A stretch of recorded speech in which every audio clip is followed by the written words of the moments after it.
Amados e amadas, sou o sacerdote Jean Cavalcante. Vamos para mais um assunto da Bíblia Real, o ministro do tempo matriz do Senhor Deus. Certo?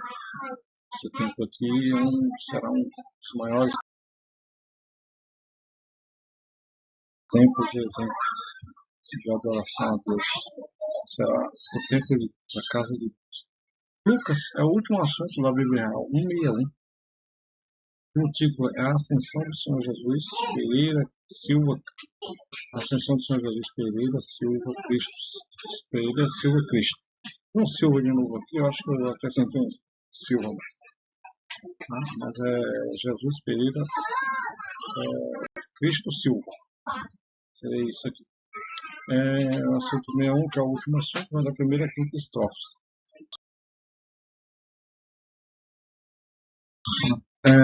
O que é que ele conta? Ele conta toda a história de Jesus, depois passou pelo Calvário, passou pelo Getsemane, a escolha dos apóstolos, tal, tudo mais. E depois ele relata aqui, o apóstolo Lucas, no finalzinho do livro, ele relata sobre a ascensão de Jesus. O que é a ascensão de Jesus?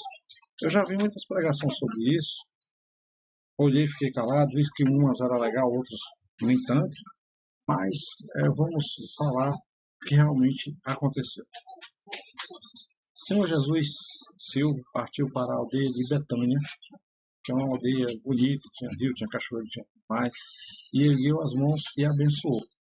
Isso depois que ele passou pelo Calvário, lá, pelo madeiro, que ele ressuscitou, ele passou pelo templo de Jerusalém, ele chegou em Betânia, tá? Depois que ele passou por tudo isso aí, ele chegou em Betânia já no final da história toda a profecia de Jesus no passado, tá? Ele chegou em Betânia, ergueu as mãos e abençoou.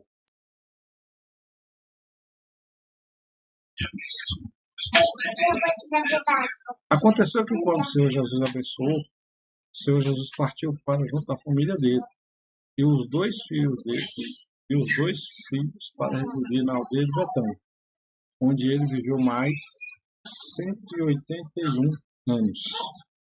Ao todo, calcula-se que a vida de Jesus foram quase 200 anos, 181 anos, até morrer de idade avançada.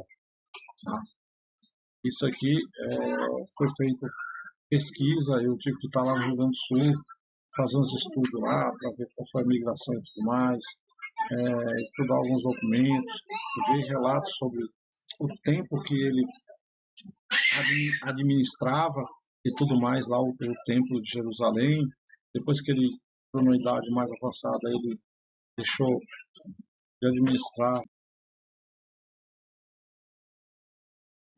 ele só participava, um dos filhos dele administrava, e um dos filhos dele, nomeado Felipe, permaneceu administrando as Santas Sinagogas. Tinha outro filho dele que o nome dele era Leopoldo, era São Leopoldo.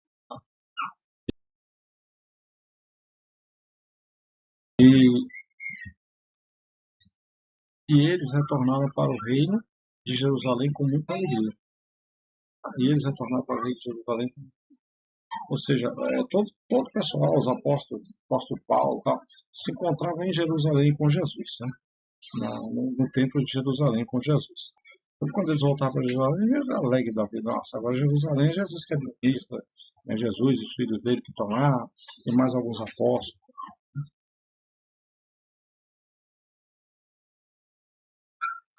E o Senhor Jesus ia sempre para o templo de Jerusalém para adorar mais, exaltar o Senhor Deus, Jeová. Glória, aleluia, amém. Esse é o final da ascensão de Jesus. O que é a ascensão de Jesus? Ele estava lutando por um reino, na época, um reino justo, um reino que a palavra de Deus fosse ensinada de maneira correta, que o templo de Jerusalém voltasse a ser o santo templo que era antes, sobre toda essa ênfase. E depois que ele chegou, depois da determinada, que ele passou por todo o processo de profecia, ele, com os apóstolos que ele juntou, reis, príncipes, rainhas, começaram a servir a Jesus. E Jesus, ele ficou muito rico, mas ele sempre foi uma pessoa muito simples. Então, ele tinha um fazendinho, um sítiozinho lá em Betânia. na parte do interior de Jerusalém. E em Betânia ele vivia. Ia para lá, era um refúgio do interior para ele e tal. E fim de semana ele estava em Jerusalém. E assim ele viveu por muitos anos. Quando ele ficou bem idoso, os filhos dele assumiram. Mas tem outra história por trás da história que eu não vou revelar agora. Tá? Uma das histórias é o seguinte. Quando Jesus morreu, onde ele foi sepultado, onde está o corpo físico dele? Eu tenho a resposta, mas eu não vou revelar agora. Quando for na hora certa, a gente revela.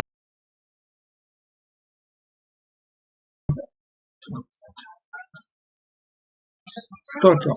Os deveres para com Deus, tá? Bom, tem o dízimo, primícia e doações, está aqui o chave Pix. Eu vou falar o seguinte: quem quiser ser membro do Templo Matriz tem que ser dizimista. Paga 10% do salário líquido, seja pessoa física ou pessoa jurídica, depois que tira todo o imposto de renda, imposto do governo e tudo mais, o que fica ali paga 10%, para que Deus possa abençoar. Esse dinheiro vai ser usado para a construção do Templo Matriz e a manutenção, a conservação e as pessoas que vão trabalhar nele, pagar a mão de obra e o material. Okay? Então aceitamos também doação. E o dizimista vai receber uma carteira de membro via internet, vai ser elaborada aqui no escritório da Matriz, vai receber uma carteira de membro que vai valer no mundo inteiro e também todos os meses ele vai começar a receber um livro, e-book digital, ou pelo WhatsApp ou pelo e-mail, tem que se cadastrar, recebe um livro por mês. Todo mês, início do mês, começa a receber um livro em e-book. Se quiser o livro físico, vai ter que comprar na Amazon. A Amazon é que tem os direitos autorais do livro. Entra na Amazon, digita na busca amazon.com.br, vai aparecer a busca, coloca Jean Cavalcante. Vai ter um acervo de mais de 120 livros. E não é só livro gospel, também tem gramática portuguesa real, tem inglês real e tem também química real. E tem outras matérias também, como matemática e tudo mais. Né? Eu tenho várias formações, então, como eu sou docente na área, eu dou aula em várias áreas. Né? E, como se diz, e daí, servindo a Deus de coração, sendo dizimista de coração, a gente tem as reuniões através do YouTube, os vídeos, pode assistir, depois vai ter algumas lives que a gente vai administrar, e que Deus nos ajude aí, a gente vai melhorando a cada dia mais. Quando tiver o tempo físico, vai ter um hotel para as pessoas que vêm de longe se hospedar nesse hotel, tá? Com tudo pago, não vai pagar nada. Praça de alimentação para se alimentar, café da manhã, almoço e janta. E dormida. Terminou as reuniões sabatinas e dominicais, a pessoa retorna ao seu trabalho novamente. Como vai ter reuniões durante a semana, as pessoas que não puderem vir fim de semana e vierem durante a semana também tem estadia para elas. Tudo isso aí vai ser mantido com o dízimo. Okay? Com o dízimo vai ser mantido, desde a construção até o pagamento dos trabalhadores que trabalham no Templo Matriz. Meu muito obrigado a todos. Que Deus abençoe, em nome do Pai, do Filho e do Espírito Santo. E até o próximo vídeo.